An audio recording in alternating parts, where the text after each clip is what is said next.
अस्सलामुअलैकुम। आज की इस वीडियो में हम देखते हैं कि कैसे एक वर्डप्रेस की वेबसाइट के ऊपर ब्लॉग के अंदर इमेजेस को कैसे ऑप्टिमाइज वे से अपलोड किया जाता है। तो उसके लिए सबसे पहले हमें इमेज डिज़ाइन करनी पड़ेगी। तो इमेज डिज़ाइन करने के लिए हम क्या करते हैं कि अपना जो कीवर्ड है ना आर्टिकल का, वो लेते हैं और गूगल पे सर्च करते हैं। फ़र्ज़ करें हमारा जो कीवर्ड है ना वो है डिजिटल मार्केटिंग, ठीक है? तो मैं सर्च करता हूँ डिजिटल मार्केटिंग गूगल के ऊपर। अब कुछ इमेजेस यहाँ पर शो हो चुकी है। अब मैं पहले ही इस इमेज को इस रो में थर्ड इमेज ये थोड़ी अच्छी लग रही है, इसको पिक कर लेता हूँ और इसको फर्ज करें हम कॉपी करते हैं, कॉपी इमेज। अब जो सेकंड काम है हमने वो क्या करना है, हमने आ जाना है कैनवा के ऊपर। कैनवा एक वेबसाइट है जहाँ पर हम इमेजेस को डिज़ाइन कर सकते हैं अपने वे में, ठीक है। उससे पहले हम देखते हैं कि हमें इमेज का साइज़ क्या रखना है। तो ब्लॉग के लिए जो इमेज का साइज़ होता है वो 1200 बाई 628 होता है या 30 लगा लें जो भी। लेकिन हम सर्च करते हैं कि गूगल पे भी यही दिखाता है, वर्डप्रेस फीचर्ड इमेज साइज, ठीक है। तो यहाँ पर देखिए इसने 1200 बाई 628 इमेज का साइज रखा हुआ है, ठीक है ना। एक स्टैंडर्ड इमेज का फीचर्ड इमेज का साइज होता है, तो हम भी यही रखने वाले हैं। तो इस साइड पे आते हैं एंड इसका साइज मैनुअल वे से रखने के लिए हमने क्रिएट पे क्लिक कर देना है। क्रिएट पे क्लिक करने के बाद हम कस्टम में जाएंगे तो हमें ये मिल जाएगा। कस्टम साइज पे क्लिक करेंगे तो यहाँ पर हमारे साथ सामने ये बॉयलर प्लेट ओपन हो जाएगी। तो मैंने यहाँ पर पहले ही एडजस्ट किया था क्योंकि मैं करता रहता हूँ, तो यहाँ पर ऑटोमेटिकली सिलेक्ट हो गया। तो जैसे ही सिलेक्ट है तो इस पे क्रिएट न्यू टेम्पलेट पे क्लिक करेंगे। क्रिएट न्यू टेम्पलेट पे क्लिक करेंगे तो यहाँ पर हमें एक न्यू डॉक्यूमेंट मिल जाएगा जिसमें हम इमेज को इजीली डिज़ाइन कर सकते हैं।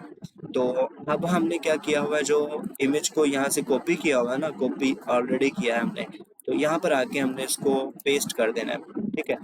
अभी इसको लोड हो लेने देते हैं। तो जैसे ही ये लोड होती है तो इसको हम राइट क्लिक करके पेस्ट कर देंगे, ठीक है। तो यहाँ पर हमने इसको पेस्ट कर देना है। ये देखिए यहाँ पर इमेज हमारी पेस्ट हो चुकी है। अब हमने क्या करना है कि इस इमेज को ना बैकग्राउंड में एडजस्ट करना है, तो ताकि ये 1200 बाई 628 रह जाए। तो इसको जैसे ही मैंने बैकग्राउंड में एडजस्ट किया image I think so blur आई है, तो हमें इसको दोबारा से कॉपी करना चाहिए। कॉपी इमेज, अब देखें क्योंकि लोड होने में थोड़ा सा टाइम लेती है इमेज नेट की वजह से, तो इसको दोबारा से कॉपी करके यहाँ पर हम पेस्ट करते हैं। Now may be it is accurately adjust and in HD quality replace background image ना। अब देखें इसके जो पिक्सल्स हैं वो भी अच्छे आ चुके हैं एंड अच्छी लग रही है इमेज। तो अब हमने क्या करना है, एलिमेंट्स में आना है, इसको थोड़ा सा डिज़ाइन कर ले ताकि, क्योंकि हमने गूगल से उठाई है और सिंपल अपने वे से उसको एडजस्ट कर लिया, लेकिन अभी भी इसमें थोड़ी सी ऑप्टिमाइजेशन करना चाहिए हमें, ठीक है। उसके लिए हमें सिंपल यहाँ पर एलिमेंट या फिर कोई फ़िल्टर सर्च कर लेना है। फ़िल्टर सर्च करने के बाद हमने यहाँ पर कुछ भी फ़िल्टर उठा लेना है।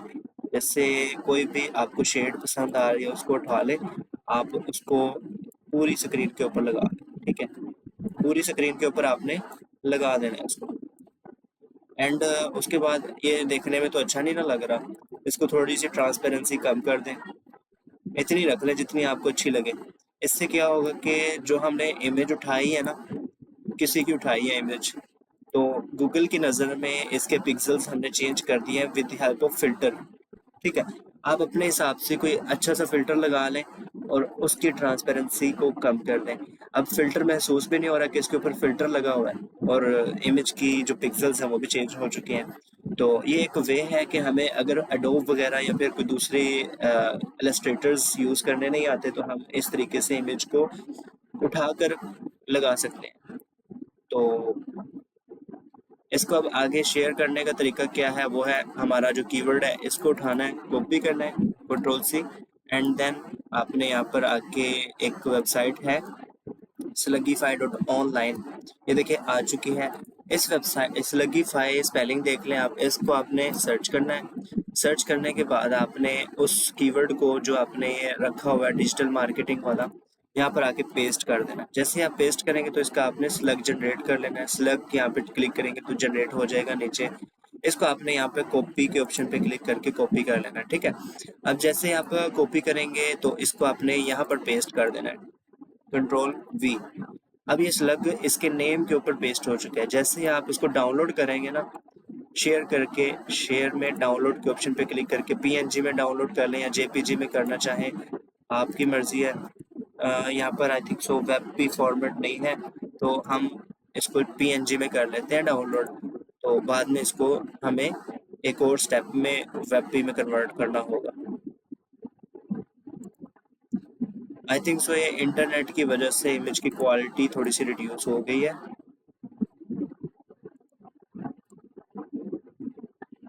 हाँ जी।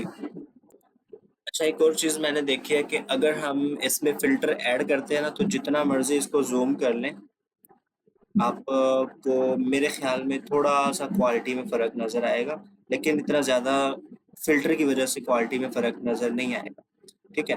तो आप फ़िल्टर को ईज़िली यूज़ कर सकते हैं, आप चाहे ट्रांसपेरेंसी 10 पे रख लें, लेकिन आप यूज़ लाज़मी करें, ठीक है? तो इसको अब डाउनलोड आई थिंक सो हो गया होगा। ये देखिए डिजिटल मार्केटिंग डॉट पी हो चुका है। अब जो नेक्स्ट स्टेप है ना हमारा, वो है इसको वेब पी फॉर्मेट पे कन्वर्ट करना, ठीक है। तो इसको हमने, एक वेबसाइट है two two web P, web P dot I O, एक वेबसाइट है। इसको आपने ओपन कर लेना है, ठीक है। अब अपलोड कर देनी है फाइल। फाइल जैसे आप अपलोड करेंगे तो ये ऑटोमेटिकली कन्वर्ट कर देगा आपकी फाइल को वेब पी फॉर्मेट में, ठीक है। और उसका साइज भी रिड्यूस कर देगा, साइज भी आपको डिफरेंट नज़र आएगा। तो अब हम इसको अपने फोल्डर में जाके देखते हैं कि साइज में क्या डिफरेंस नज़र आया हमें। ये देखें, इसका साइज है 763 KB, एंड ये जो हमारे पास वेब पी फॉर्मेट है इसका 40.4 KB है। तो एक मेजर डिफरेंस है साइज के अंदर। और अगर हम इनकी क्वालिटी भी देखें ना, अगर हम देखें कि क्वालिटी में कोई फ़र्क आया है, तो मे बी इतना ज़्यादा कोई फ़र्क नहीं आया क्वालिटी में, ठीक है। उतनी ही जूमिंग पावर इसकी है। एंड अगर हम पीएनजी वाली ओपन करके देखें तो मे बी उसकी भी इतनी ही रहेगी। ये देखें, क्वालिटी में कोई इतना ज़्यादा फ़र्क नहीं आया, लेकिन हमारा साइज़ भी रिड्यूस हो गया है और फॉर्मेट भी वेब पे लग चुका है। अब हमने वेब पे फॉर्मेट क्यों रखना होता है फ़ाइल का, वो इसलिए कि गूगल जो है ना, जो वेब पे फाइल को है ना अच्छे से एक्सेप्ट करता है। मतलब कि वेब पे फॉर्मेट डिज़ाइन ही गूगल की तरफ से किया गया है। ये एक पोर्टेबल फॉर्मेट होता है, मतलब कि एक इमेज को टेक्स्ट फॉर्मेट में कन्वर्ट कर दिया जाता है। इमेज को जब टेक्स्ट फॉर्मेट में कन्वर्ट कर दिया जाता है तो गूगल इजीली उसको एक्सेस कर लेता है इमेज को, और एक यूज़र को अच्छे से दिखा सकता है। तो इससे अच्छा कि हम पीएनजी या जेपीजी में कन्वर्ट करके उनको दें, तो हम सिंपली उसको पहले ही वेब फॉर्मेट में कन्वर्ट करके प्रोवाइड कर दें, ताकि वो उसको उसमें प्रोसेस करने में देर ना लगे। तो ये एक ऑन पेज ऑप्टिमाइजेशन में एक पॉइंट हुआ करता है। उसके बाद हम देखते हैं कि इसको अपलोड कैसे करना है वेबसाइट के ऊपर। हमने सारी चेंजिंग तो कर ली है, अब हम हमारा प्रोसेस आता है अपलोड करने का। उसके लिए मैंने सब पहले ही एलिमेंटर को ओपन किया हुआ है। करना तो इस वेबसाइट पे था, लेकिन ये वेबसाइट लोड नहीं हो रही, तो एलिमेंटर में तो मैंने दूसरी वेबसाइट ओपन की है। इस वेबसाइट को हम अपलोड करते हैं कि किसी भी जगह हम फ़र्ज़ करें फीचर्ड इमेज के तौर पे यूज़ करना चाहते हैं, मेन इमेज जो होती है उसके तौर पे यूज़ करना चाहते हैं। यहाँ पे प्लस पे आइकन पे क्लिक करेंगे, एक हम डिव ले लेंगे, कोई भी एक कंटेनर ले लेंगे, ठीक है। तो इसमें प्लस से फिर क्लिक करना है आपने, एंड इसमें इमेज पे क्लिक कर देना है। तो यहाँ पर इमेज का एक पोर्शन आपके लिए आ चुका है। अब इमेज के पोर्शन में आपने क्लिक करना है, अपलोड फाइल्स पे क्लिक करना है, एंड देन सेलेक्ट फाइल पे क्लिक करना है। आपको जो इसमें देखना है कि कौन सी है हमारी वेब फाइल। ये वेब फाइल है, इसको आपने सेलेक्ट कर लेना है। सेलेक्ट करने के बाद आपने ओपन कर देना है। अच्छा, यहाँ पर एक और चीज़ देखने में आती है कि हमारे पास जो इमेजेस हैं हम डाउनलोड करते हैं, 2 मरतबा डाउनलोड कर लेते हैं। अब ये तो मैंने 2 मरतबा डाउनलोड की हुई है, क्योंकि इनका फॉर्मेट चेंज है। मतलब ये पीएनजी फाइल है और ये वेब फाइल है, तो इस वजह से इनका नेम सेम हो सकता है। लेकिन अगर एक ही फॉर्मेट की, जैसे ये भी वेब फाइल थी, ये भी वेब फाइल थी और एक ही नाम से है, तो ये जो हमारे सिस्टम होते हैं ना, वो क्या करते हैं कि जब डाउनलोड हो रही होती है ना, तो उनके साथ 1 2 3 4 लगा देते हैं। तो हमें उन 1 2 3 को रिमूव करके जो पहले वाली इमेज है उसको डिलीट कर देना है, और जो एक इमेज है ना उसका नेम एग्जैक्ट जो हमारा कीवर्ड है ना वही रखना है, ठीक है। तो इसको हम अब सिलेक्ट करते हैं, सॉरी, इसको ओपन करके अब यहाँ पर एक और चीज़ है देखने में, वो है हमारा ऑल्ट टेक्स्ट, ठीक है।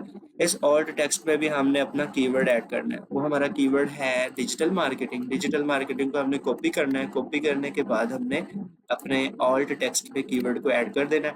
अब हम चाहे तो इसको टाइटल भी बना सकते हैं, मतलब कि एक इमेज का जो टाइटल होता है ना, चैट जीपीटी से अच्छा सा टाइटल लिखवा लें, लेकिन उसके अंदर हमारा ये जो डिजिटल मार्केटिंग का कीवर्ड है लाजमी होना चाहिए। उसके बाद हम चाहें तो कैप्शन भी ऐड कर सकते हैं, ये इतना ज़्यादा इम्पोर्टेंट नहीं है। डिस्क्रिप्शन दे दें, मतलब कि इसके अंदर चैट जीपीटी से ही लिखवा लें कोई तकरीबन 100 कैरेक्टर्स की, या फिर 155 कैरेक्टर्स की डिस्क्रिप्शन, या फिर इसकी तो इमेजेस की छोटी ही होती है डिस्क्रिप्शन, ज़्यादा बड़ी ना लिखवाइएगा। तो आप चाहें तो सिंपल कीवर्ड ही पेस्ट कर दें, समझाने के लिए मैंने पेस्ट कर दिया। तो यहाँ पर आप सिलेक्ट करते हैं तो आपकी इमेज एक वेब फॉर्मेट में लग चुकी है, ठीक है। अब हम अगर इसको पब्लिश करें, तो पब्लिश करके हमें एक इमेज नज़र आ जाएगी, ठीक है। अब हम इसको व्यू करते हैं पेज को, यहाँ पर हमें ये इमेज नज़र आ रही है बिल्कुल ऑप्टिमाइज्ड वे में। ना इसके कोई ग्राफिक में कोई इफेक्ट आया है, ना कोई मतलब स्ट्रेचिंग आई है। एंड अगर हम इस इमेज को ओपन इन न्यू टैब करते हैं, सॉरी, हाँ, ओपन इन न्यू टैब कर ली है इमेज, तो यह देखिए डिजिटल मार्केटिंग डॉट वेब भी जो हमने डिज़ाइन किया है यूआरएल वही बन के आया है, और क्वालिटी भी बहुत अच्छी है इमेज की। तो इस तरीके से आप लोगों ने इमेजेस को अपलोड करना है और उनको ऑप्टिमाइज करना है, मतलब उनमें कीवर्ड को एडजस्ट करना है। तो उम्मीद करता हूँ आप लोगों को समझ आ गई होगी। अगर समझ आई है तो वेल एंड गुड, अगर नहीं आई तो मुझे क्वेश्चन कर लें आप, सिंपल।